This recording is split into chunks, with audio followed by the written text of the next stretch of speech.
네, 오늘 함께 은혜를 나눌 말씀 보겠습니다.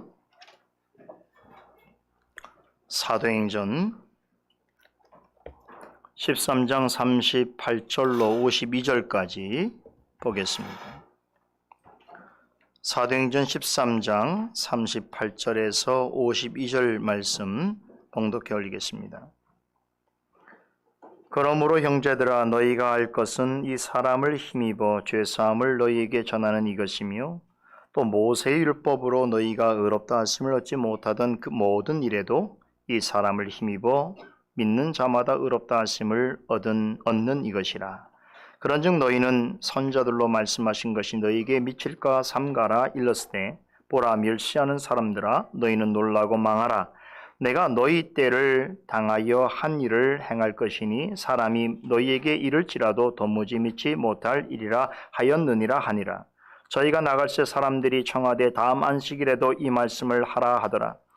폐해한 후에 유대인과 유대교에 입교한 경건한 사람들이 많이 바울과 바나바를 쫓으니 두 사도가 더불어 말하고 항상 하나님의 은혜 가운데 있으라 권하니라. 그 다음 안식일에는 온 성이 거의 다 하나님의 말씀을 듣고자 하여 모이니 유대인들이 그 무리를 보고 시기가 가득하여 바울의 말한 것을 변벽하고 비방하거늘 바울과 바나바가 담대히 말하여 가로되, 하나님의 말씀을 마땅히 너희가 너희에게 전할 것이로되 너희가 버리고 영생 얻음에 합당치 않은 자로 자처하기로 우리가 이방인에게로 향하노라. 주께서 이같이 우리를 명하시되 내가 너를 이방의 빛을 삼아 너로 땅끝까지 구원하게 하리라 하셨느니라 하니, 이방인들이 듣고 기뻐하여 하나님의 말씀을 찬송하며 영생을 주시기로 작정된 자는 다 믿더라. 주의 말씀이 그 지방에 두루 퍼지니라.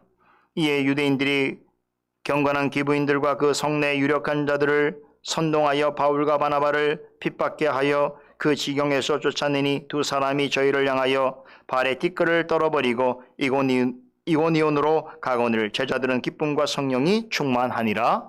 아멘. 52절까지죠.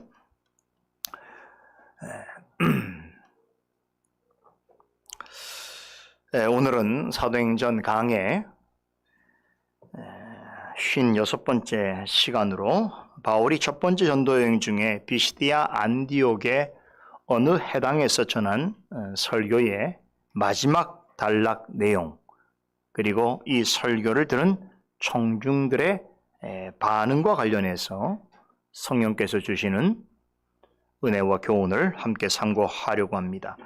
오늘 읽은 38절에서 41절에 바울이 지금까지 전한 강론이 마무리되고 있습니다. 38절에 그러므로 형제들아 라고 하는 말은, 자, 지금부터 다룰 내용은 앞서 전한 그 설교의 마지막 단락인데, 여기에서 이제 앞서 전한 내용들에 대한 최종적인 결론을 제시하겠다, 이런 의도를 드러내고 있습니다.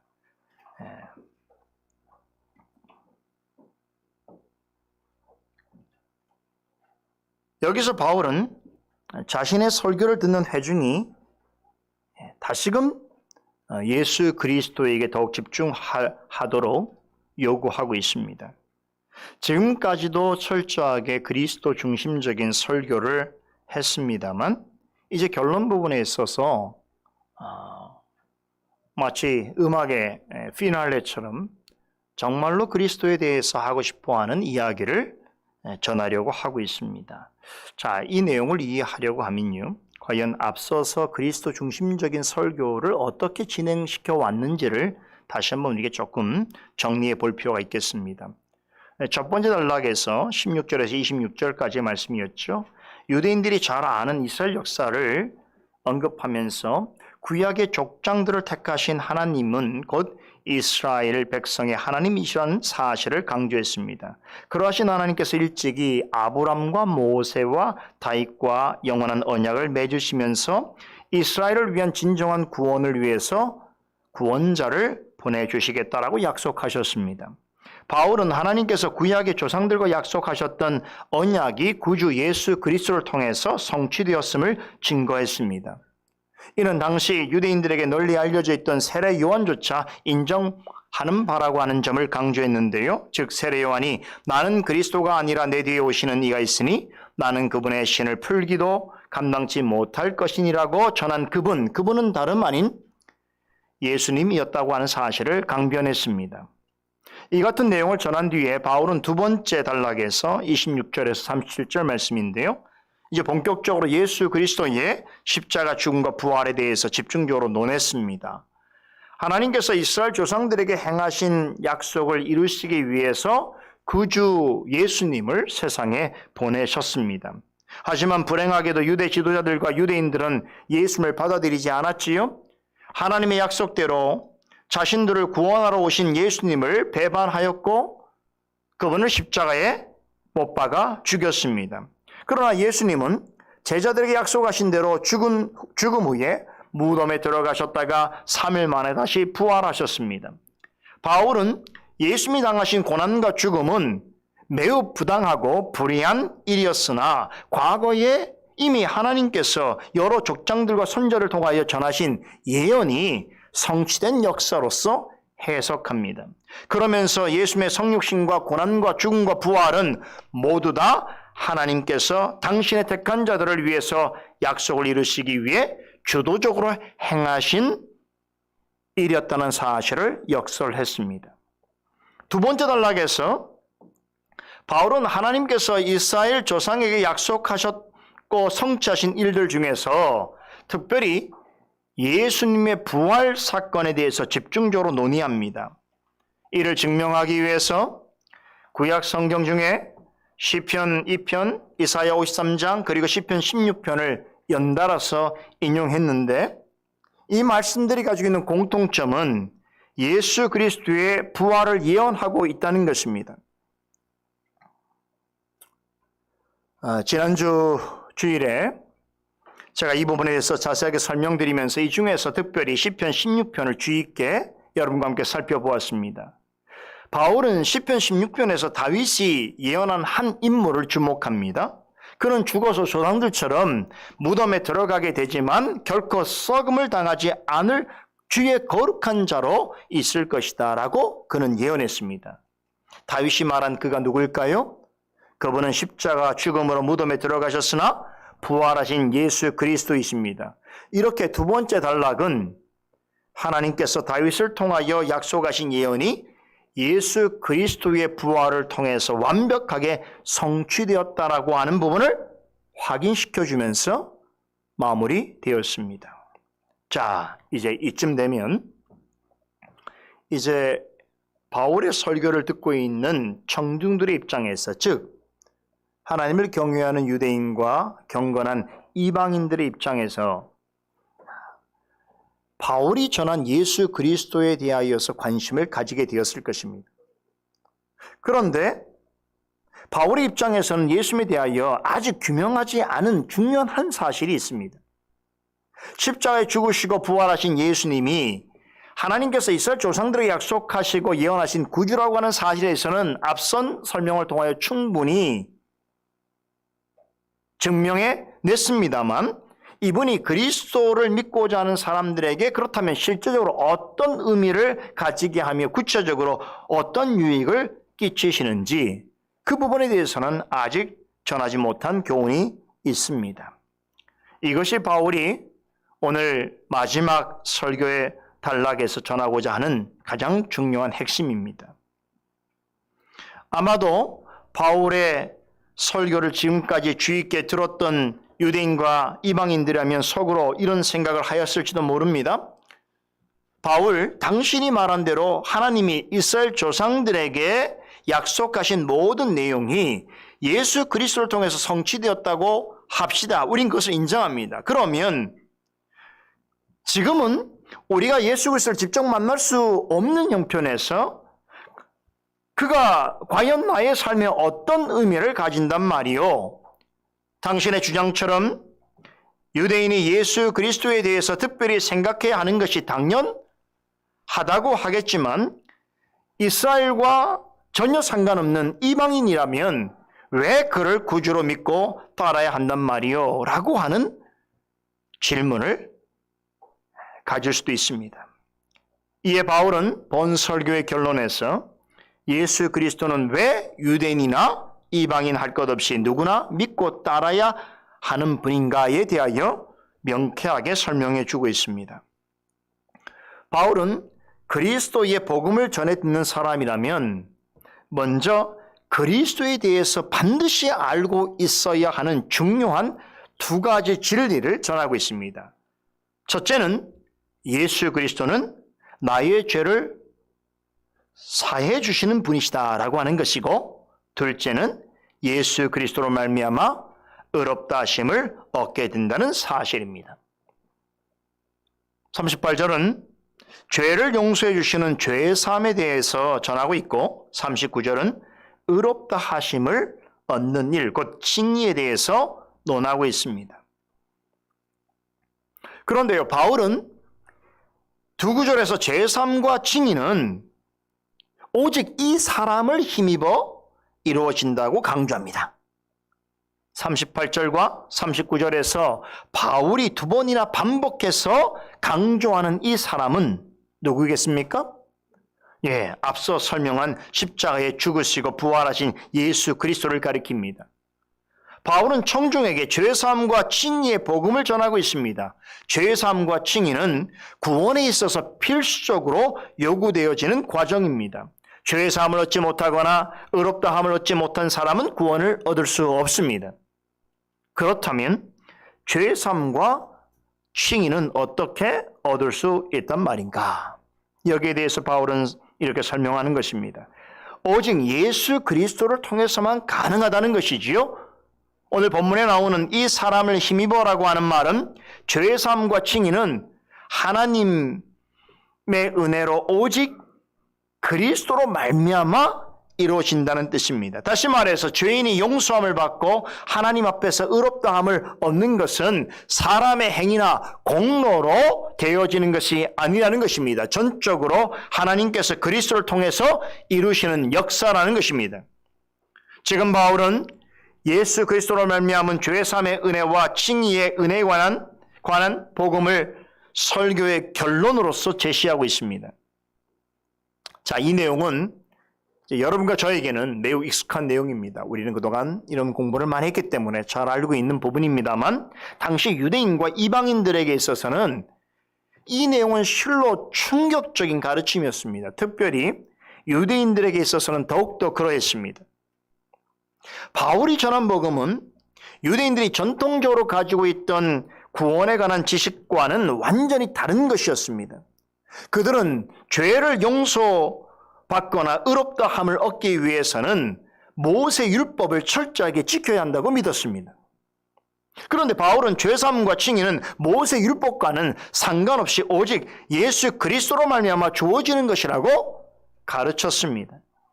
역으로 말하자면 어떤 사람이 아무리 모세 율법에 기록된 모든 조항들을 다 지킨다 하더라도 그것으로는 완전히 죄 용서함을 받거나 의롭다 하심을 얻을 수 없다는 것이 바울의 논리입니다.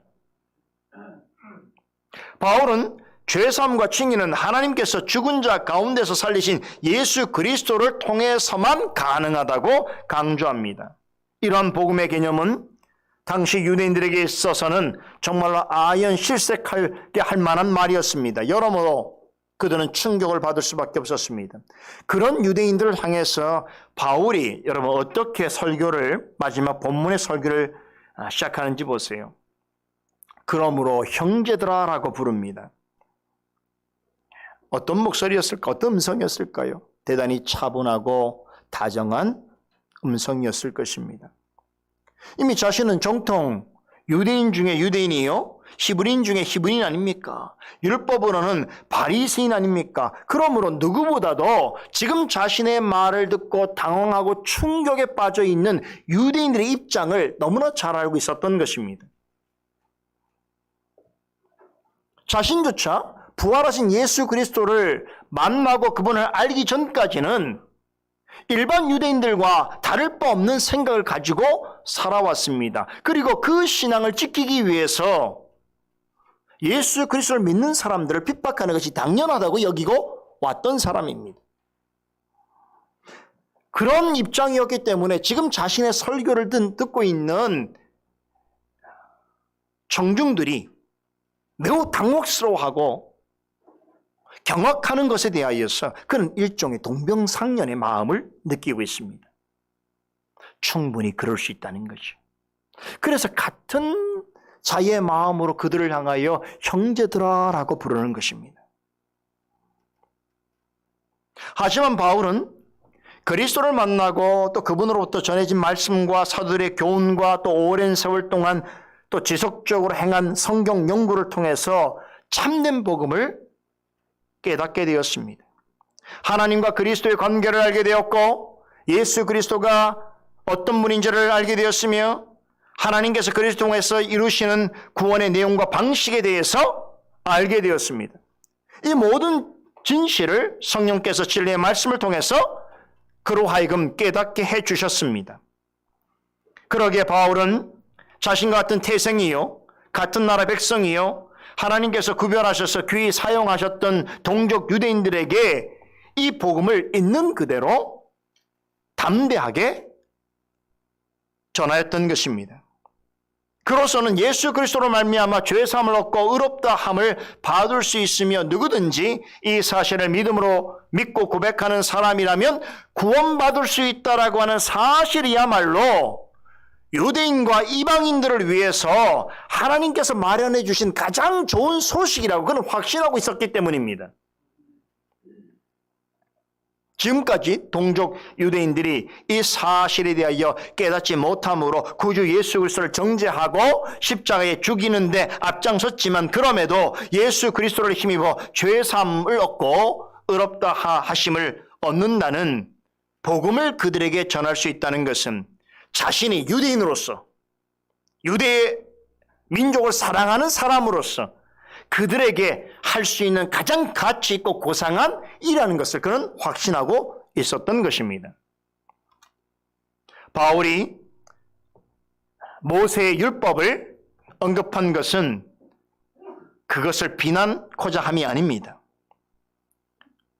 율법이 원래부터 잘못되었거나 문제라고 하는 것이 결코 아닙니다. 성경에 기록된 모든 율법은 하나님께서 주신 것입니다. 따라서 율법은 그 자체로 거룩하며 존귀합니다. 하나님이 주신 율법은 사람이 마음대로 폐할 수 없습니다. 모세율법을 비롯해서 하나님께서 주신 율법에는 고유한 기능이 있습니다.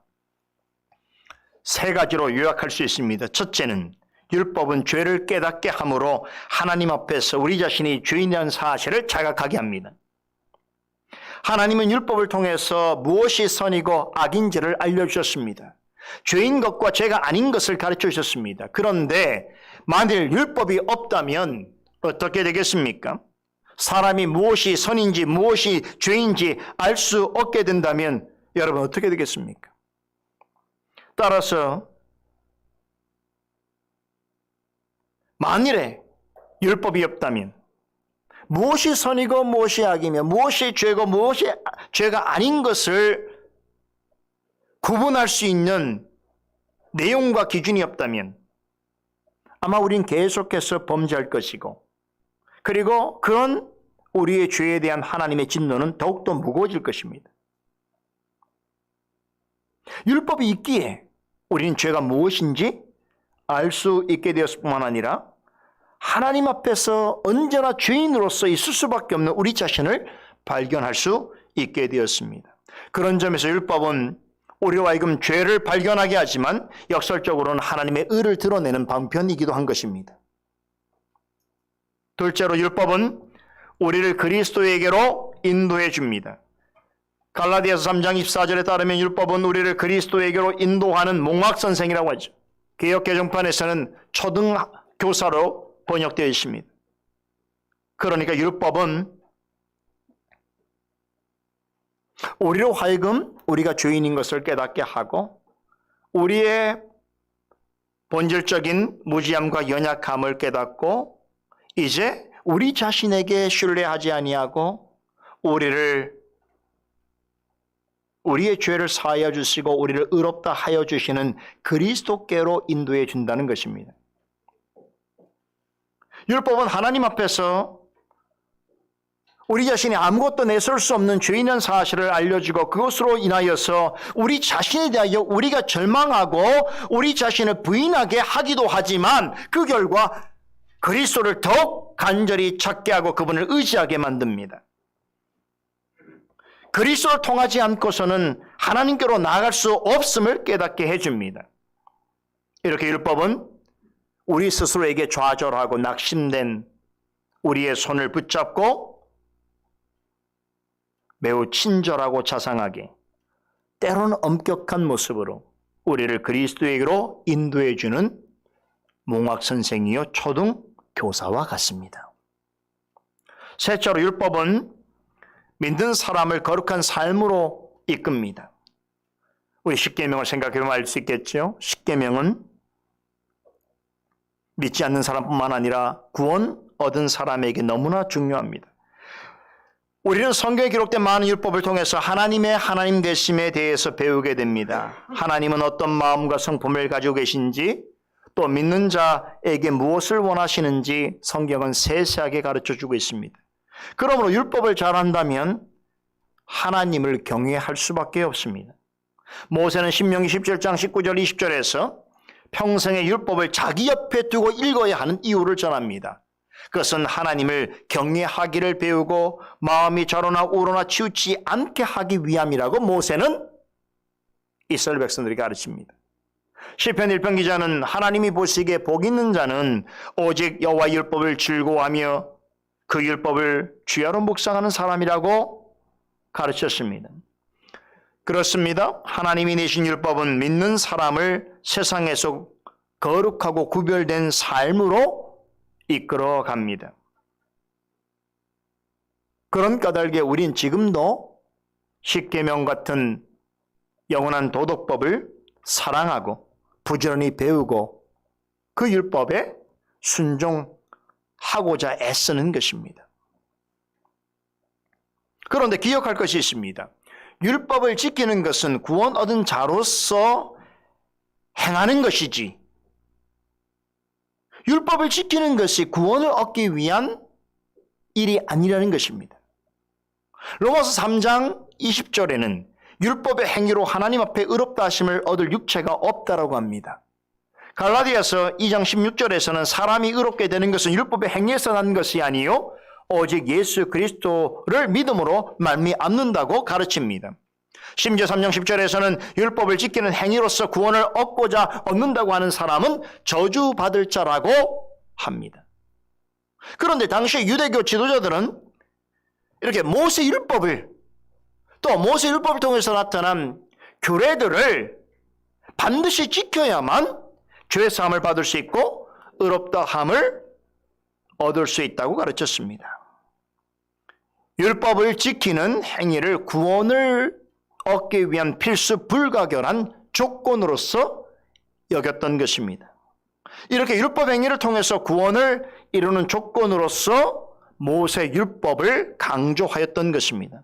이 점에 있어서 유대주의자들의 가르침은 로마 가톨릭 교회와 아르미니안 교회와도 매우 유사합니다. 로마 가톨릭과 아르미니안은 이런 유사한 주장을 합니다. 너희의 죄를 고백해라.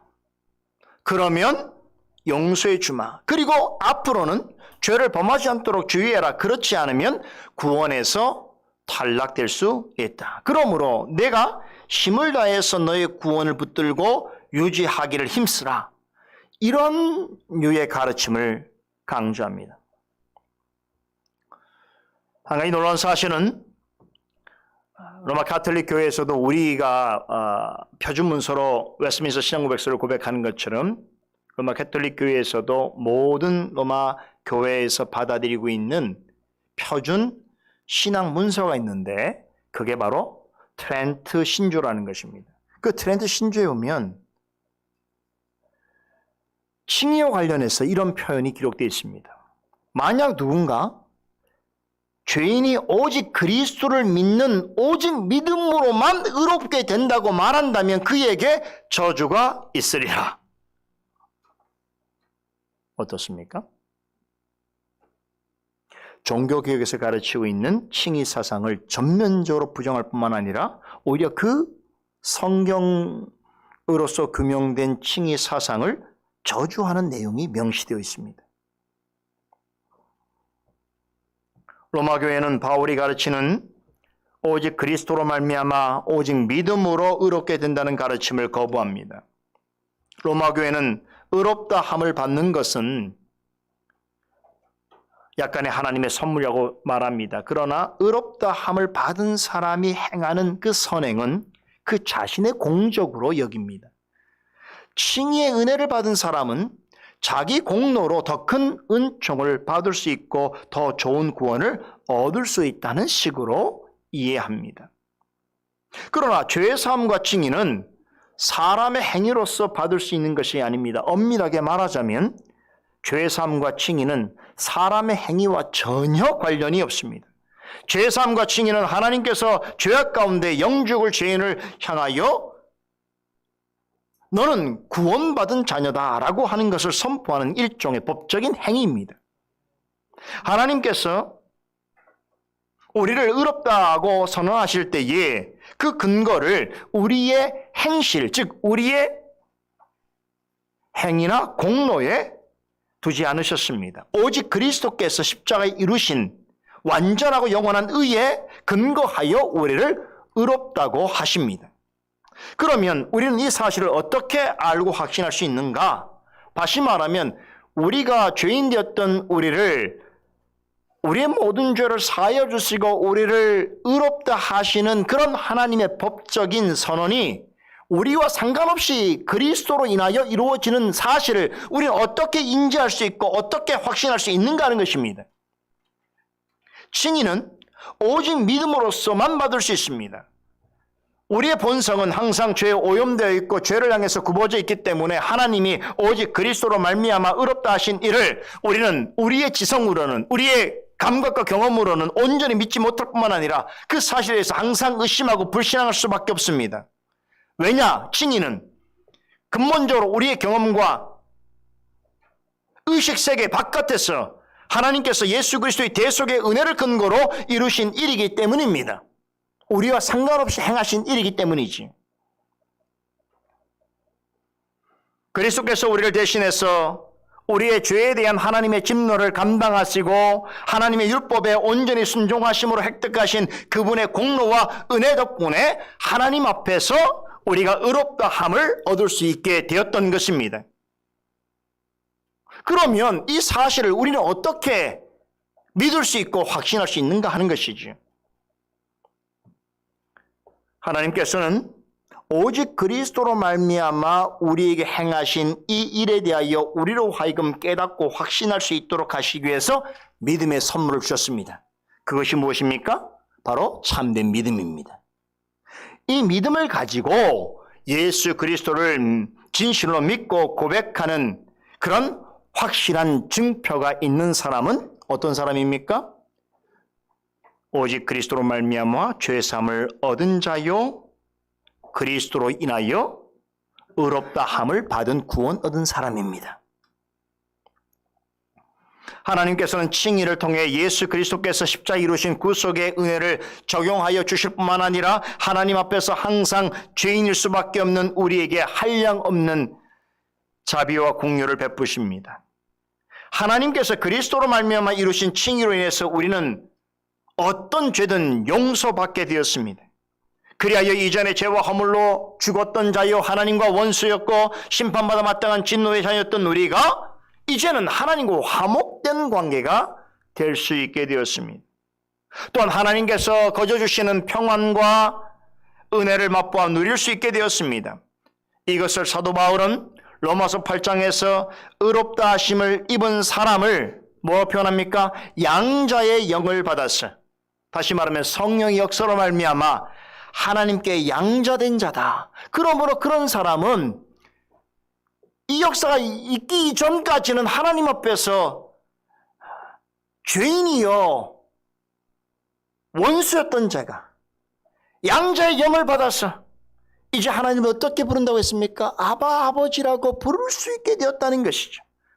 즉 오직 예수 그리스도를 통하여서 죄의 사함을 얻고 의롭다 하심을 얻은 사람은 온전한 하나님의 자녀가 될 수 있게 된 것입니다.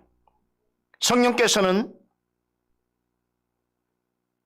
바로 이 사실을 말씀을 통해서 우리에게 확증케 해주십니다. 이것을 깨닫고 확신할 수 있도록 하기 위하여 우리에게 주신 하나님의 선물이 믿음인 것입니다.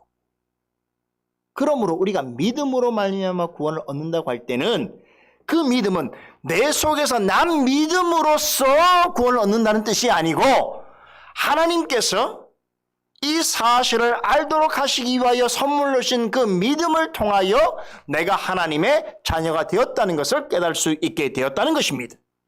그러므로 그 믿음도 하나님께서 거주신 선물인 것입니다.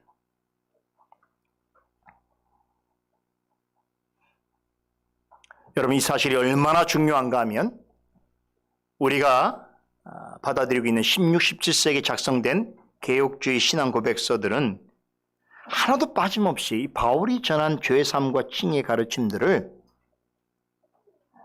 이 신앙 고백서 안에 진술하고 반영하고 있습니다. 우리가 매주일 오후 시간마다 공부하고 있는 하이델베르그 요리문답서는 죄사함과 칭의에 대해서 너무나 사실은 분명하고 또 목회적이고 제가 볼 때는 대단히 감동적으로 서술하고 있어요. 우리 한번 읽어보도록 할까요? 하이델베르그 요리문답 60문, 61문인데요. 23주일인데요. 310페이지 보십시다. 전에 우리가 함께 공부했던 내용입니다만 310페이지에 제23주일 60문, 61문 칭의와 관련된 진술인데요. 우리 문답해 보도록 하겠습니다. 60문, 당신은 어떻게 하나님 앞에서 의롭게 됩니까? 오직 예수 그리스도에 대한 참된 믿음으로만 됩니다. 비록 내가 하나님의 모든 계명을 크게 어겼고 단 하나도 지키지 않았으며 여전히 모든 악으로 향하는 성향이 있다고 나의 양심이 고소하지만 하나님께서는 나의 공로가 전혀 없이 순전히 은혜로 그리스도의 온전히 만족해 하심과 의로움과 거룩함을 선물로 주십니다. 하나님께서는 마치 나에게 죄가 전혀 없고 또한 내가 죄를 짓지 않는 것처럼 실로 그리스도께서 나를 위해 이루신 모든 순종을 내가 직접 이룬 것처럼 여겨주십니다. 오직 믿는 마음으로만 나는 이 선물을 받습니다. 61문입니다. 당신은 왜 오직 믿음으로만 의롭게 된다고 말합니까? 나의 믿음에 어떤 가치가 있어서 하나님께서 나를 받으실 만한 것은 아니며 오직 그리스도의 만족해 하심과 의로움과 거룩함만이 하나님 앞에서 나의 의가 됩니다. 오직 믿음으로만 이 의를 받아들여 나의 것으로 삼을 수 있습니다. 너무나 명확하지요? 그리고 우리에게 큰 위로를 주는 그런 목적으로 기록되어 있습니다. 이 요리문답에 따르면 죄인인 우리가 죄 사함을 받고 의롭게 되는 것은 뭐 때문이라고요? 오직 예수 그리스도를 말미암은 것이라고 가르칩니다. 우리가 칭의로 얻는 은혜와 축복은 하나님께서 선물로 주신 오직 믿음으로서만 알 수 있고 누릴 수 있습니다. 이 같은 성경의 가르침을 복음의 중요한 주제로 삼고 또 여러 서신서를 통해서 이것을 신학적으로 매우 명료하고 체계적으로 드러낸 분이 바로 사도 바울입니다. 오늘 설교에서는 다소 간단하게 언급되어지고 있습니다만 그가 이후에 기록한 여러 서신서들에서는 지금 이 제3과 칭의라고 하는 주제에 대해서 아주 자세하고 치밀하게 발전시켜 나갑니다. 그래서 탄생한 것이 이신칭의 사상입니다. 이신칭의 들어보셨죠? 오직 믿음으로써 의롭다 함을 얻는다라고 하는 것이 이신칭의거든요. 그런데 이 이신칭의가 종교개혁을 통해서 드러낸 복음의 핵심 중의 핵심입니다. 루터와 칼빈은 이 이신칭의 사상을 종교개혁의 핵심 사상이요 복음의 정수로 보았습니다.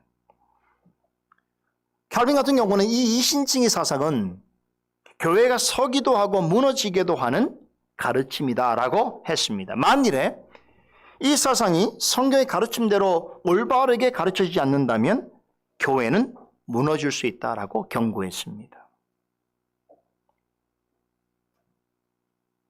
또 한편으로 이신칭의는 모든 신학 사상을 여닫는 경첩과 같다고 했습니다. 다시 말하면 모든 구원의 사실과 진실들이 이 이신칭의라고 하는 이 주제에 깃대어서 돌아가고 열리고 닫히게 되는 것이라는 것이죠. 그만큼 복음의 핵심이라는 거예요. 중요한 것은 바울은 이토록 중요한 이 신학적 주제를 비시디아 안디옥에서 행한 설교를 통하여 처음으로 공개적으로 드러냈습니다. 굉장히 의미가 있는 것이죠. 다시 말하면 이 설교 속에서 죄삼과 의롭다함을 받는 것, 칭의라고 하는 것이 복음의 핵심 주제라고 하는 것을 비시디아 안디옥의 설교의 결론을 통해서 전하고 있는 것입니다.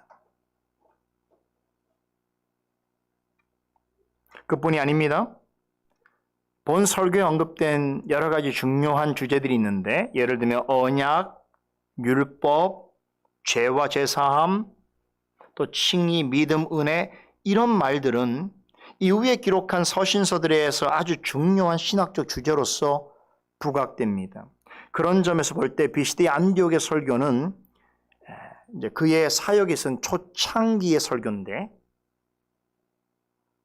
앞으로 그의 사역을 통하여 펼쳐지게 될 복음의 핵심과 정수가 무엇인지 또 그가 만들어갈 신학적 세계가 어떠한지를 우리로 하여금 예상케 해주는 굉장히 중요한 중거점이 되어지고 있다는 거예요. 제가 볼 때는 그래서 비시디아 안디옥에서의 설교는 교회 사적으로나 신학적으로 대단히 가치 있고 의미가 있는 보물 같은 강설이다, 설교다 그렇게 평가합니다. 이제 이 설교를 행한 후에 한 6개월 후에 이제 그가 갈라디아서를 기록하게 됩니다. 이 갈라디아서에 나오는 주제들이 지금 이 비시디아 안디옥에서 설교한 내용의 확장판이에요. 그러니까 그의 신학이 얼마나 견고한 방식으로 표출되어지는가 또 확장되어지는 것을 알 수 있는데요. 그런 면에서 비시디아 안디옥에서 행한 설교는 대단히 중요한 가치가 있다 이렇게 볼 수 있습니다. 아무튼 바울은 제3과 칭의의 은혜에 관한 복음을 전한 후에 설교를 매듭짓습니다. 자, 그런데 여기서도 한 가지 눈여겨볼 점이 있습니다. 자, 오늘 같으면 전혀 먹히지 않을 내용으로 설교를 마칩니다. 웬만하면 설교하는 자가 웬만하면 지금 처음 만난 것이고 또 많은 사람들이 자신을 주목하고 있고 또 앞으로 이 현장에서 얼만큼 더 사역을 할지 모르겠지만 이들과의 관계성이 있다고 생각한다면 웬만하면 설교를 마칠 때에 좀 듣는 사람들로 하여금 마음이 부드럽게 하고 또 그들이 좀 기분 좋게 할 만한 말로서 마무리해도 충분히 좋을 만한 상황 아닙니까? 그럼에도 불구하고 바울은 이 설교의 마지막을 그렇게 맺지 아니하고 오히려 그들을 향해서 주의와 경고를 전하는 말로 마칩니다. 마치 다시는 강단에 서지 않을 자처럼 이곳에 있지 않을 자처럼 그렇게 전합니다. 이어지는 40절과 41절에 그 내용이 나오는데 40절에서는 너희는 선지자들로 말씀하신 것이 너에게 미칠까 삼가라고 경고합니다. 이어지는 41절은 바울이 말한 선지자들이 말씀하신 내용이 무엇인지를 설명해 주고 있는데요. 그것은 과거에 하나님께서 선지자들의 입술을 통해서 이스라엘 향해서 전하신 심판의 말씀입니다. 그 중에서 바울은 41절의 그 내용은 하박국 1장 5절 내용을 그대로 인용한 것인데요. 제가 좀 쉬운 성경 번역으로 전해드리면 이렇습니다. 보아라, 너희 비웃는 자들아, 놀라고 망하여라. 내가 너희 시대에 한 가지 일을 할 터인데 그 일을 누가 너희에게 말하여 줄지라도 너희는 도무지 믿지 않을 것이다. 이런 말을 지금 인용하여서 지금 이 설교의 결론으로 제시하고 있다는 것입니다. 자, 이 말씀은 예전에 하박 선자가 유대 백성들을 향하여 한 일종의 예언인데요. 이제 유대 백성이 하나님 앞에서 늘 범죄하여 하나님의 심판으로서 바벨론의 침략을 받아서 그 유다가 멸망하게 될 것에 대한 예언의 내용입니다. 선지자는 유다 백성의 죄로 말미암아서 유다가 이전에 경험해 보지 못할 엄청난 재앙을 만나게 될 것을 지금 예언하고 있는 것입니다. 그런데 선지자가 그 사실에 대하여 아무리 자세하게 너희들에게 설명한다 할지라도 유다 백성이 어떻게 하는 도저히 믿지 않을 것이라고 얘기하고 있는 거예요. 하나님께서 하박국을 통해서 앞으로 유다 민족에 어떤 대참사가 일어날 것인지를 보게 하셨고 알게 하셔서 그들에게 전하지만 전하는 선지자 입장에서 내가 아무리 이 사실을 하나님께 받아 자세하게 설명한다고 하더라도 당신들은 이 사실을 믿지 않을 것이라고 나는 알고 있다고 얘기하고 있는 거예요. 그들이 어떤 모습이었으면 선지자가 지금 그렇게 말을 할까요? 여러분, 예수님도 이와 비슷한 예언을 하신 적이 있습니다. 메시아를 거부하고 죽이는 이스라엘이 어떻게 멸망할 것을 말씀하셨습니까? 유다 백성들이 보는 앞에서 돌 하나도 돌 위에 남지 않고 다 무너질 것이고 예루살렘은 이방인의 때가 찰 때까지 철저하게 짓밟힐 것이라고 누가복음 21장 6절과 24절에서 말씀하셨습니다. 자, 예수님께서 지금 예루살렘의 멸망을 곧 앞두고 예언하신 말씀이신데 근데 당시 유대인들은 이 사실을 믿었을까요? 아무도 믿지 않았습니다. 그럼 언제 이 일이 성취되는 줄 아세요? 예수님이 십자가에 죽으신 다음에 한 세대를 거쳐서 주 70년에 티투스가 이끄는 로마군에 의해서 예수님의 말씀은 철저하게 문자 그대로 성취되어지게 됩니다. 예루살렘 성전은 불태워지고 유대인들은 학살당하고 유대 땅은 황폐화되었습니다. 여러분, 이 대참사가 얼마나 정말 심각한 것이었냐면 지금 2000년이 지났잖아요. 2000년이 지났는데도 아직도 여러분 그때의 상황으로 재건이 안 됩니다. 불가능한 상태예요.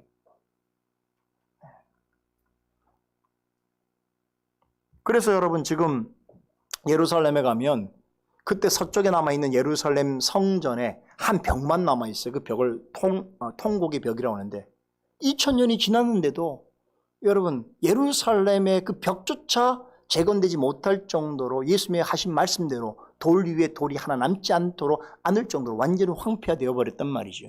근데 이 말씀을, 이 예언을 듣고 있던 당시의 유대인들은 예수님의 말씀을 듣고도 아무도 믿지 않아요. 앞으로 그런 일이 일어날 것을 자신이 아마 오래 살면 한 3, 40년 후의 이야기니까 경험할 것이고 자기의 세대들은, 자식들은 분명히 경험할 일인데도 그들은 믿지 않았다는 것이죠.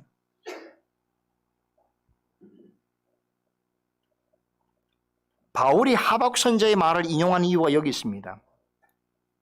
지금 자신이 전하고 있는 복음을 듣고 있는 유대인과 이방인들을 향해서 과거에 하나님의 심판이 전달되었음에도 불구하고 그것을 믿지 않았던 어리석은 유다 백성들의 잘못된 전철을 밟지 마라. 그리고 복음을 듣고 하나님께로 돌아와서 구원을 얻으라 라고 하는 취지에서 이 말씀을 전하는 것입니다. 따라서 선자들로 말씀하신 것이 너에게 미칠까 삼가라고 하는 말씀은 지금까지 힘써 전한 예수 그리스도의 복음을 거부하지 말고 그 복음을 받아들이려고 하는 강력한 권면이기도 합니다. 그러나 대부분의 유대인들은 예수님의 말씀을 믿지 않았듯이 바울의 이 애끓는 설교에 귀를 기울이지 않았습니다. 그래서 몇십 년 후에 유다 땅에 하박 선지자 시대에 일어났던 대참사가 다시 한번 일어나게 된 것입니다. 자, 그런데 여러분, 하나님을 거부하고 말씀을 멸시하는 자들 향한 이 진짜 대참사는 아직도 오지 않았습니다. 언제 올까요?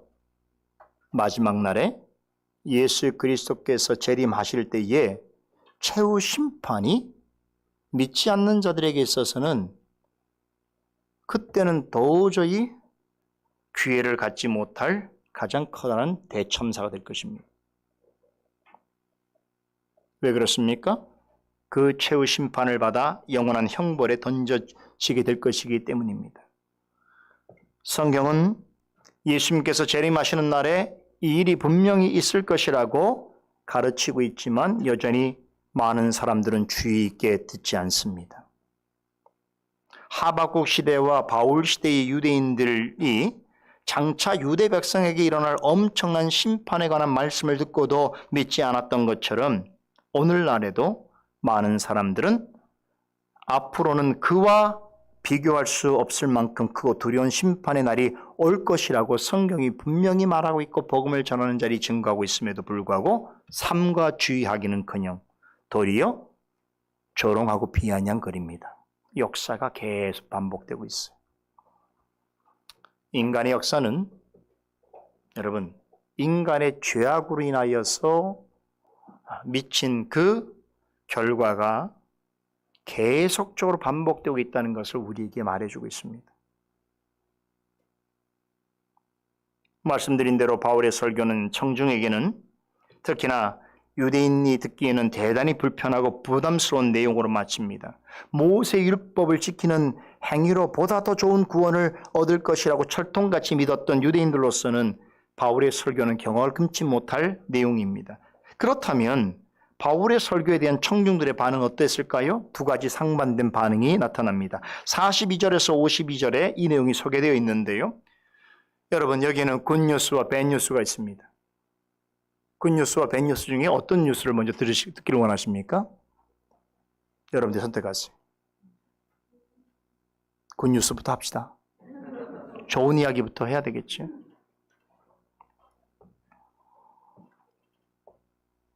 바울의 설교에 무척 감동한 사람들이 있었습니다. 43절에 언급된 하나님을 경외하는 유대인과 유대교에 입교한 경건한 사람들인데 이 사람들은요. 그 설교에 얼마나 큰 감동을 받았든지 설교를 마치고 퇴장하는 바울을 뒤쫓았습니다. 그리고 이들은 바울의 가르침을 더 듣기를 원했습니다. 그래서 한 주 뒤에 맞이하는 안식일에 또 말씀을 전해달라고 간곡히 부탁했습니다. 바울의 설교는 유대인들에게는 공포와 충격을 주는 내용이었고 이방인들에게는 이상하고 생소한 내용이었습니다. 그럼에도 해당 예배에 참석한 적지 않은 유대인과 이방인들이 그의 설교를 다시 듣기를 원했습니다. 여러분 어떻게 그런 일이 가능했을까요?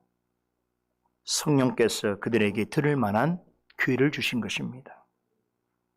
48절에 따르면 그들은 하나님께서 영생을 주기로 작정된 자들이었습니다. 놀랍게도 이들은 바울이 전한 설교 내용을 이해하였을 뿐만 아니라 복음을 듣고 부활하신 예수 그리스도를 믿기로 결심했습니다. 하나님의 말씀을 사랑하고 항상 바른 설교를 듣기를 갈망한다는 것은 구원 얻은 자에게서 나타나는 가장 현저한 현상입니다. 그 모습을 우리는 이들을 통해서 볼 수 있는 것이죠. 그들의 반응에 고무된 바울과 바나바는 그들에게 항상 하나님의 은혜 가운데 머물러 있으라고 권면하면서 자리를 떠났습니다. 복음을 전해 듣는 것도 중요하지만 복음을 듣는 것만으로 만족해서는 안 된다는 것입니다. 믿음의 삶이란 하나님의 은혜 가운데 계속 머물러 있는 삶을 의미합니다. 그러하기 위해서는 계속해서 모이게 힘써야 하고 교회를 통해서 전해주시는 복음을 잘 듣고 따라야 할 뿐만 아니라 교회에 주신 믿음의 방편들을 바르게 잘 활용해야 합니다. 그리고 무엇보다 성령과 말씀과 더불어서 흔들리지 말고 견실하게 주께서 맡겨주신 일을 행하는 데 부지런히 힘써야 합니다. 또한 믿음 안에서 계속해서 자라나야 합니다. 바로 이것이 은혜 가운데 머무는 삶입니다. 사도 바울은 그냥 말씀을 듣는 데만 만족하지 말고 이제부터는 말씀을 들었으니까 하나님의 은혜 가운데 머무는 삶을 사십시오. 이렇게 권면하고 떠나게 된 것입니다. 여러분 BCD 안디옥에서 행한 이 설교를 듣고 지금 이렇게 하나님의 말 복음을 듣는 뿐만 아니라 하나님의 은혜 가운데 머물기를 원하는 사람들이 나왔다는 것은 정말로 귀하고 놀라운 하나님의 역사요 하나님의 은혜입니다. 이들은 이제 이후에 기록된 성경 내용을 보면요 사도행전 통해서 우리가 확인해 볼 수 있는데 바로 이 사람들이 이제 비시디아 안디옥의 교회를 설립하는 데 주도적인 역할을 합니다. 물론 이들은 누가는 이들을 세세하게 이들이 누구인지를 우리에게 밝혀주지 않습니다. 그러나 바로 사도 바울이 비시디아 안디옥의 어느 회당에서 전한 그 복음을 듣고 변하여 하나님의 은혜 안에 살기를 갈망했던 바로 이들에 의해서 비시디아 안디옥의 교회가 설립되었습니다. 그리고 수리아 안디옥의 교회가 그리했던 것처럼 이 교회는 앞으로 다른 지역의 다른 사람들에게도 복음을 전파하는 데 귀한 쓰임을 받게 됩니다. 이렇게 해서 비시디아 안디옥에도 복음 전파를 통해서 주님의 교회가 세워지는 놀라운 역사가 있게 된 것입니다. 그러나 좋은 소식이 있다면 늘 나쁜 소식도 있는 법이지요. 이제 안 좋은 소식을 여러분께 전해드릴 차례입니다.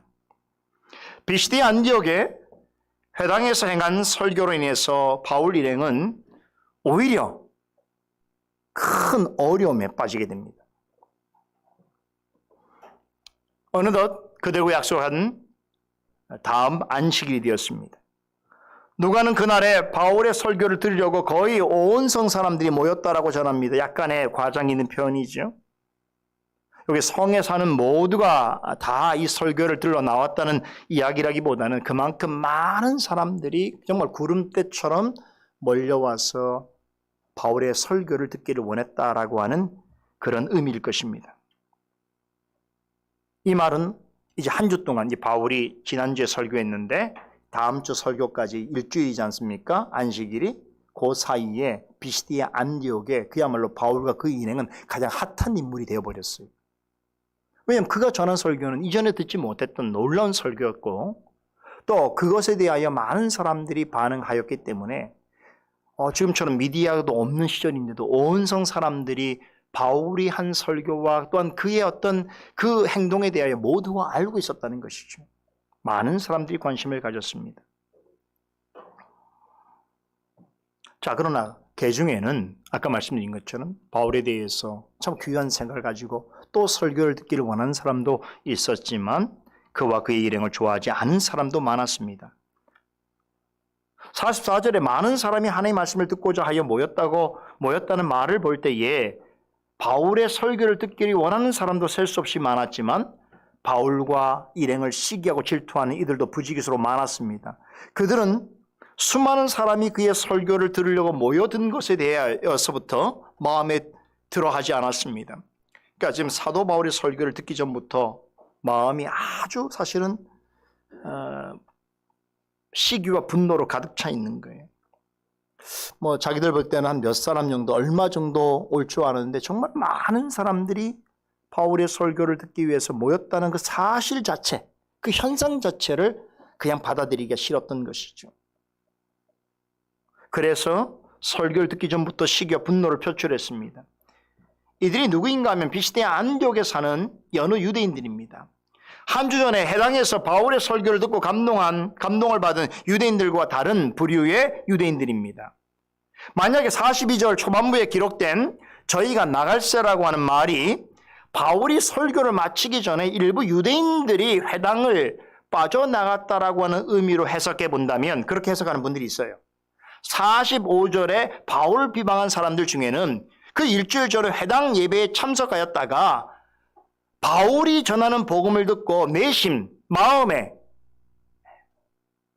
어떤 반대되는 생각과 또 그 내용에 대한 경멸의 표시로 지금 설교를 끝나지 않았는데도 중간에 그냥 자리를 뜬 유대인들, 그런 사람들이 여기에 포함되어 있을 확률이 꽤 높습니다. 그런데 그들이 다시 바울이 설교하게 되었다는 소식을 듣고 자신들과 같은 생각을 지닌 유대인들과 더불어서 바울을 다시 찾게 되었을 가능성이 높습니다. 아무튼 비시디아 안디옥의 유대인들은 바울이 전한 복음에 대해서 아주 상반된 반응을 보였습니다.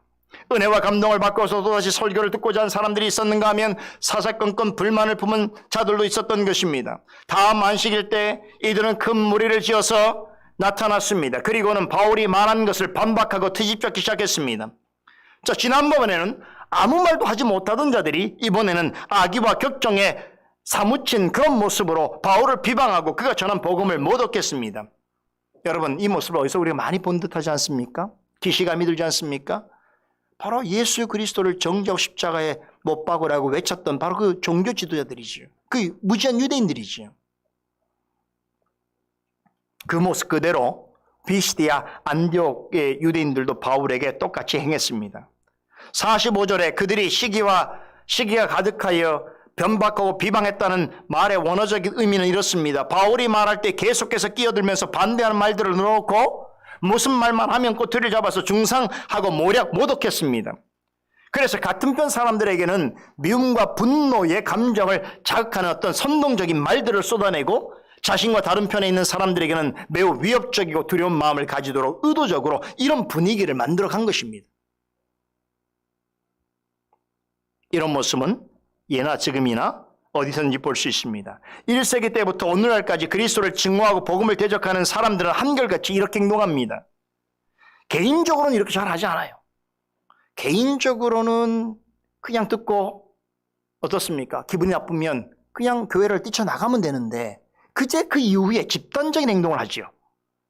집단적으로 그리스도에 대해서 감정과 분노를 폭발하고 하나님의 말씀을 모독하고 교회와 성도를 비방하며 마귀가 사용하는 언어와 나쁜 감정을 역없이 보이면서 하나님의 일을 조롱합니다. 이런 방식으로 성령을 대적하고 성령의 일을 회방합니다.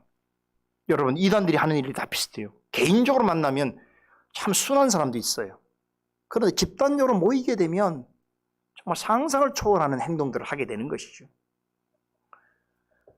그러면서 이런 생각이 있는 거예요. 이들의 입장에서는 우리가 유대인인데 우리 종교가 얼마나 오래되었는데 우리가 얼마나 우리에게는 많은 지지자들이 있고 또 우리는 얼마나 좋은 전통과 많은 그런 일들이 있는데 내까지 것들이 예수 믿어서 얼마 되지 않은 것들이 우리 보고 잘못되었다고 지적하느냐, 그리고 우리를 무시하고 너희가 옳다고 이야기하느냐.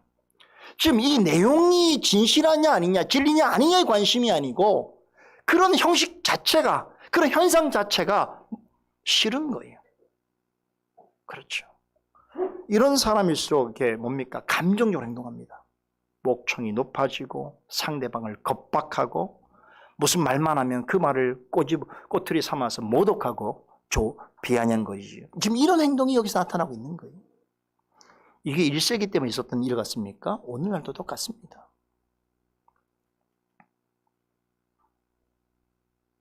여러분, 왜 믿지 않는 사람들이 혹은 다른 복음을 전하는 이들이 이런 대먹지 않은 시기와 질투와 분노와 믿음에 가득 차서 누가 봐도 대단히 비합리적이고 비성적이고 비성경적인 행동을 취하는 줄 아십니까? 그 이유는, 그 모습은 그들은 성령의 영이 아닌 악한 영의 지배를 받고 있다는 증거입니다. 성령의 지배 아래 있는 사람은 어떤 극한 상황에서도 결코 이런 태도를 취하지 않습니다. 50절에 의하면 결국 이들은 바울과 그의 일행을 모질게 핍박해서 성내에서 쫓아냈습니다. 바울은 전도여행 중에 유대인들에게 수도 없이 많은 고초를 당했습니다. 자신들의 마음에 들지 않는 복음을 전한다는 이유로 조롱과 비난을 받는 것은 기본이에요. 수차례 옥에 갇히기도 했고 매도 수없이 맞았습니다. 돌에 맞아서 죽을 뻔했던 적도 여러 번입니다. 이런 사람들은 겉으로는 자신들이 대단히 고상한 종교와 신앙과 철학이 있는 것처럼 그렇게 자부하고 의시되지만 속으로는 자신들의 뜻을 이루기 위해서라면 온갖 수단과 방법을 가리지 않는 그런 일을 행합니다. 이런 사람, 이런 것은 성령의 사람으로서는 볼 수 없는 모습이에요. 여러분, 어떤 교회가 만약에 이런 태도를 취한다면 어떤 중요한 일을 행할 때에 겉으로는 자신들을 막 드러내고 자신들이 얼마나 대단한 사람인가 하는 것을 나타내면서도 속으로는 어떻습니까? 어떻게든 상대방을 이렇게까지 극단적인 상황까지 몰아붙이기 위해서 나쁜 행동과 말을 서슴지 않으면 그것은 사실은 성령의 사람이 아닙니다. 이것은 마귀의 정신이에요. 이것은 성령의 마음을 갖고는 이렇게 할 수가 없는 것입니다. 여러분, 언제 바울이 자신의 편 사람들을 모아서 이런 행동을 한 적이 있습니까? 집단적으로 이런 행동을 한 적이 있습니까? 아무리 그가 어려움을 당하고 고통을 당할지라도 사람들을 모아서 집 던지고 무력을 행사하고 찾아가서 악한 말을 던지고 받은 것 이상으로 더 하려고 했던 적이 있습니까? 이건 복음이 아닙니다. 그렇죠. 주님의 교회는 그렇게 하면 안 되는 거예요.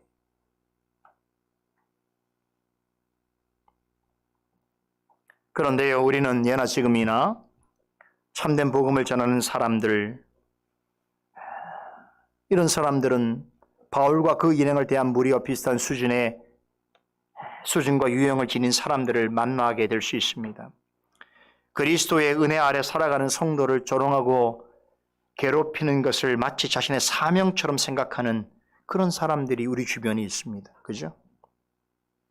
평소에 이야기할 때는 그저 그런 관계를 유지하지만 기독교에 대해서 성경에 대해서만 말하면 마치 그것을 핍박해야만 되는 것이 자신의 사명인 것처럼 그런 행동을 하는 사람들이 우리 주변에 개인적으로도 있고 집단적으로 있습니다. 그래서 우리는 얼마든지 바울과 그 일행이 당한 것과 유사한 일을 겪을 수 있습니다. 그럼 이렇게 앞뒤를 가리지 않고 함부로 행동하고 마구 덤벼드는 자들을 우리는 어떻게 해야 될까요? 46절에 바울의 모습에서 답을 찾을 수 있습니다. 바울은 적개심을 가진 유대인들이 흥분하여 날뛸 때에 어떻게 행동합니까? 같이 흥분하지 않습니다. 더욱 담대하게 하나님의 말씀을 전합니다. 물론 그 중에는 조금이라도 회개하고 돌이킬 희망이 보이는 사람들이 있다면 그들에게 대해서는 끝까지 온유함과 오래 참음으로 대할 수 있겠습니다만 그런 것으로는 통하지 않는다면 어떻습니까? 저들이 끝까지 그리스도를 부인하고 복음을 모독하는 그 행위가 어떤 결과를 가져올 것인지에 대하여서는 담대하게 말해줄 수 있어야 하는 것입니다. 바울과 바나바는 대단히 무례하고 거친 태도로 일관하는 유대인들을 향해서 담대하게 전했습니다. 우리가 하나님의 말씀을 너희에게 전하는 것은 합당한 일이지만 만일 너희가 그 말씀을 끝까지 배척하고 영생을 얻기에 합당치 않은 자처럼 행동한다면 말씀이 너희를 떠날 것이다. 고로 너희는 영생을 받지 못할 수도 있다는 사실을 전한 것입니다. 46절이 전하는 내용이 바로 이것입니다. 바울은 이 사실을 증명이라도 해보이듯이 이제부터는 우리가 이방인에게로 향하노라라고 선언했습니다. 생각해보면 참 무서운 말씀이지요. 유대인은 이스라엘 조상들의 후손이요 구약 성경을 가지고 있으며 먼저 여호와를 믿은 사람들입니다. 하지만 그들은 참된 복음을 버리고 영생 얻기에 합당치 않은 자처럼 행동하고 있습니다. 이것은 분명 구원받은 백성의 모습이 아닙니다. 그럼에도 그로부터 돌이키지 않는다면 그것은 스스로 영생을 가질 자격이 없는 자이며 하나님의 백성이 아니라는 것을 스스로 자인하는 것과 다를 바 없다는 것입니다. 참된 복음을 듣고도 그리스도를 끝까지 배척하고 성령의 가르침과 전혀 반대되는 행동을 하고 복음에 합당한 열매를 맺는 일에 조금 더 관심을 갖지 않는다면 그것은 하나님과 상관없는 자라고 하는 것을 자처하는 것이므로 바울은 그런 사람들 곁에 계속 남아서 말씀을 받으라고 하지 않을 것이라고 않겠노라고 다짐하는 것입니다. 자신은 그리스도의 복음을 필요로 하는 사람들을 찾아서 떠나겠다는 것입니다. 이런 의미에서 우리는 유대인을 떠나 이방인에게로 가노라라고 선언하게 된 것입니다. 오늘 아침에 우리가 나눴던 잠언서 말씀과 똑같죠. 그렇죠. 그런 자들을 책망하지 말라고 그랬죠. 왜 그렇습니까?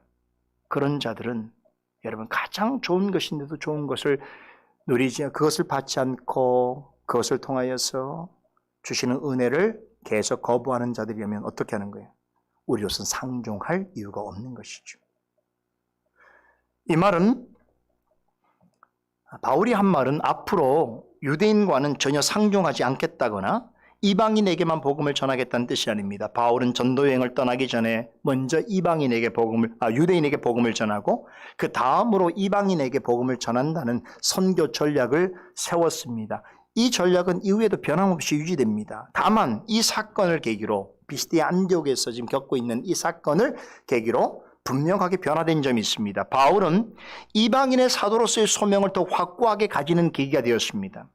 약 15년 전에 다메섹 도상에서 부활하신 예수님을 만났을 때에 주님께서 이 땅에 세워질 하나님 나라를 위하여 장차 바울을 어떻게 사용하실지를 전해주셨습니다. 사도행전 9장 15절에 이르기를 주께서 이르시되 가라 이 사람은 내 이름을 이방인과 임금들과 이스라엘 자손들에게 전하기 위하여 택한 나의 그릇이라고 하셨습니다. 바울은 여러 사람들에게 복음을 전할 자로 부름을 받았습니다. 그 중에서 가장 먼저 언급하신 것이 뭡니까?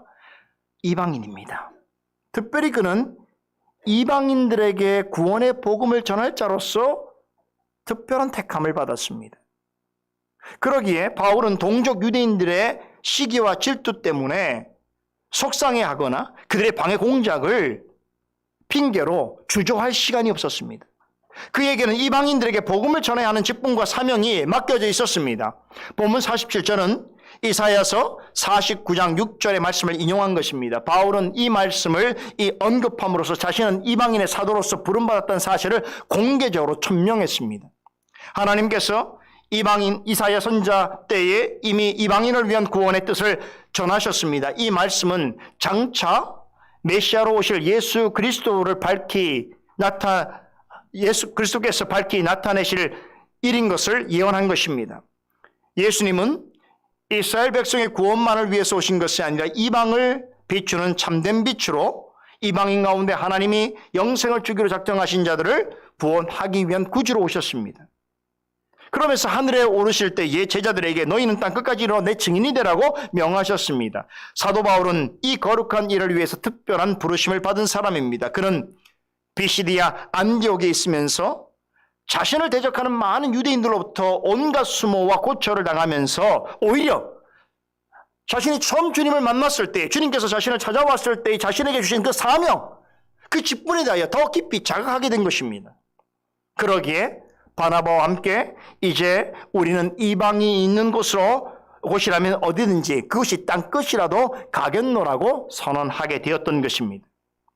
그러자 놀라운 반응이 나타났습니다. 바울의 말을 귀담아 듣고 있던 이방인들이 어떤 반응을 보였습니까? 크게 기뻐했습니다. 더구나 그가 그렇게 말한 것이 바울 개인의 생각과 확신에서 나온 것이 아니라 예부터 선지자들을 통해서 증거하신 하나님 말씀에 근거했던 사실에 대하여 그들은 너무나 크게 감격하고 기뻐한 것입니다. 다시 말해서 이제 바울이 이방인에게 복음을 전하겠다고 하는 것이 바울 개인의 생각이 아니고 그가 인용한 이사야의 말씀을 들어보니까 하나님께서 예적부터 이방인들을 향하여 그런 뜻을 가지고 계셨다는 사실을 바울의 설교를 통하여 확인하게 되었을 때 그들은 너무나 기뻐서 하나님께 찬송과 영광을 돌리게 되었던 것입니다. 여러분, 이방인들로서는 이보다 더 기쁜 소식이 없었던 것이지요. 왜 그렇습니까? 이방인은 하나님이 베푸시는 구원에서 버림받은 자인 줄로 알고 있었습니다. 유대인들이 가진 율법도 없고 그들 같은 전통도 없고 할례도 행하지 않았기 때문에 구원받을 만한 자격이 없다고 생각해 왔습니다. 그런데 하나님께서 그런 자들을 오래전부터 그들을 구원하시기 위한 계획을 세우셨고 그것을 이루시기 위해서 놀랍고도 섬세하게 준비하셨으며 예수 그리스도를 이방인의 빛과 구원이 되도록 보내주셨고 마침내 바울과 바나바 같은 사역자들을 부르셔서 그들로 하여금 땅끝까지 가서 이방인들에게 복음을 전파하게 해주시겠다니 이방인들로서는 여러분 이보다 더 기쁘고 감격스러운 소식이 어디 있겠습니까? 그러므로 이제 우리는 이방인에게로 간다라고 하는 바울의 선언은 이방인들에게 있어서는 어떻게 여긴 선언일까요? 우리 같은 죄인도 하나님께서 버리지 아니하시는구나. 우리 같은 자들에게도 구원의 소망이 있구나라고 하는 확신으로 받아들여졌을 것입니다. 놀라운 것은 이들이 무턱대고 이렇게 생각한 것이 아니라 하나님의 말씀으로 이런 확신을 얻었다는 것입니다. 다시 말해서 복음을 듣고서 깨닫게 된 것입니다. 로마서 1장 6절에 복음은 모든 믿는 자에게 구원을 주시는 하나님의 능력이 됨이라. 먼저는 유대인에게요 그리고 헬라인에게로라고 하는 이 말씀대로 이방인일지라도 복음을 듣고 깨달아서 예수 그리스도를 영접하고 고백할 때의 복음은 누구이든지 간에 구원을 주시는 하나님의 능력으로 나타나는 것입니다. 이리하여 바울의 복음을 전해 들은 비시디아 안디옥의 많은 유대인과 이방인들은 구원을 받았습니다. 이들은 그리스도를 주로 고백하고 믿고 고백했을 뿐만 아니라 신실함으로 복음의 가르침에 순종했습니다. 누가는 이들을 가리켜서 뭐라고 표현합니까? 영생을 주시기로 작정된 자들이라고 부릅니다. 이 말의 의미를 잘 이해하시기 바랍니다. 이들이 구원을 얻은 것은 그들이 그리스도를 먼저 선택했기 때문이 아닙니다. 그들이 그리스도를 주님으로 열심히 믿었기 때문이 아닙니다. 이들이 보인 믿음과 열심은 하나님의 작정하심의 결과인 것입니다. 영원전부터 그들을 구원하시기 위한 하나님의 계획이 먼저 있었다는 말이지요. 그러하신 하나님의 섭리에 따라서 그들에게 복음이 증거될 때에 오직 그리스도로 말미암아 죄사함과 칭의를 얻게 되었고, 하나님의 선물로 주신 참된 믿음으로 구원 얻은 하나님의 백성이라는 것을 깨닫고 확신하게 되었습니다. 영생을 주시기로 작정된 자는 예의 없이 그리스도를 믿어 구원을 얻습니다. 구원은 전적으로 하나님의 계획 속에서 하나님의 열심으로 이루어지는 것입니다. 하나님이 미리 정하시고 부르실 때에 우리가 해야 할 일은 그러므로 주신 믿음으로 바르게 반응하는 것입니다. 그런 사람은 누구라도 그리스도로 말미암아 죄의 사함을 받고 의롭다함을 얻게 될 것입니다. 말씀을 듣고 격하게 반응한 비시대 안디옥의 이방인들처럼 우리도 이러한 구원을 이루시는 하나님을 찬송하고 영광을 돌리는 삶을 살아가야 할 것입니다. 기도하겠습니다. 거룩하신 하나님, 오늘도 살았고 운동력 있는 말씀을 통하여서 우리의 무딘 생각을 절개하시고 또한 우리의 무딘 감정을 고양시키심으로 하나님을 향하여 선은 하나님의 백성과 자녀다움이 무엇인지를 알게 하여 주시고 다시금 깊이 자각하게 하여 주심을 감사드리옵나이다. 참으로 우리 모두는 우리의 공로나 행위나 선택에 의하여서가 아니고 오직 하나님의 은혜 가운데 오직 그리스도로 말미암는 은혜와 역사를 통하여 하나님께서 영생 주시기로 작정된 은혜 가운데 살아가는 주의 백성인 줄 믿사오니 우리도 비시대 안디옥에서 그런 복음을 듣고 놀라고 감격하여 하나님을 찬송하고 영광 돌린 그들처럼 우리의 남은 생이 그런 기쁨과 감격 속에서 복음을 귀히 여기며 교회를 바로 세우며 주신 사명 잘 감당해가는 우리의 삶이 되게 하여 주시옵소서. 감사드리며 예수 그리스도 이름으로 기도드리옵나이다. 아멘.